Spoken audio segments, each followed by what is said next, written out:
It's December 14th, and the strange side of history awaits. Today, we have a woman pronounced dead who breathed again, a drink set on fire, and a frozen race to the end of the world. Let's begin. On December 14th, 1650, in Oxford, England, a young servant named Anne Greene was pronounced dead. Convicted of infanticide, after delivering a stillborn child, she was sentenced to hang. For nearly half an hour, her body swayed beneath the gallows as onlookers waited for the life to leave her completely. When she was cut down, no one checked twice. Anne was declared dead and sent to the University of Oxford to be dissected. But as physicians prepared her body, something went wrong. Or rather, something went right. They felt it at first. A faint pulse. A breath so weak, it could be missed. Shocked, the doctors worked desperately, using strange medical practices even for that era. Warm spirits, rubbing her limbs, even forcing tobacco smoke through her body in a last attempt to wake her. And somehow, she returned. Word quickly spread. Many believed her survival was divine intervention. The law agreed, and Anne was pardoned, freed, and allowed to live.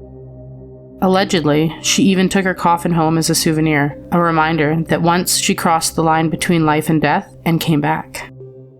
On December 14th, 1885, New York City glowed with gaslights in the shadow of Jerry Thomas, a man who crafted so many American drinks. He took his final breath. By then, he was already a legend. Bartenders whispered his name like folklore. Decades earlier, Thomas had stunned crowds with a drink that looked less like a cocktail and more like a ritual, the Blue Blazer. High-proof scotch was set ablaze, then poured back and forth between metal mugs, creating a stream of blue fire that arced through the air. One mistake, and the bartender, or the bar, could burn. Thomas mastered that flame, and in 1862 he immortalized it in the first major cocktail book, shaping American mixology forever. Late in December, his health failed. By the morning, Jerry Thomas was dead, only 55 years old. The man who bent fire at his will was gone, leaving behind a scorched legend and flaming recipes.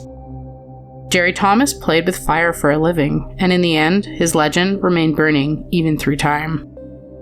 On December 14th, 1911, at the bottom of the world, where maps once faded to blank nothingness, Roald Amundsen stood where no human had ever stepped before, the South Pole. The temperature hovered near minus 50 degrees Celsius. Every breath burned, and every step risked frostbite. There was no rescue teams, no radio calls. If he and his men died out there, the world might not learn about it for months, or ever. The sun circled endlessly above them, never setting, yet never offering any warmth, a constant reminder of how far from home they really were. They planted their flag quickly, knowing survival depended not on victory, but escape. Behind them, another expedition was coming. Robert Falcone Scott arrived weeks later, and never made it back. His team froze to death on the return journey, just miles from safety. At the bottom of the world, success and death stood side by side. He was victorious and lived, but the ice claimed others without mercy. Another day, another strange bite from history. Like, comment, and subscribe. Your next eerie dose is just a day away.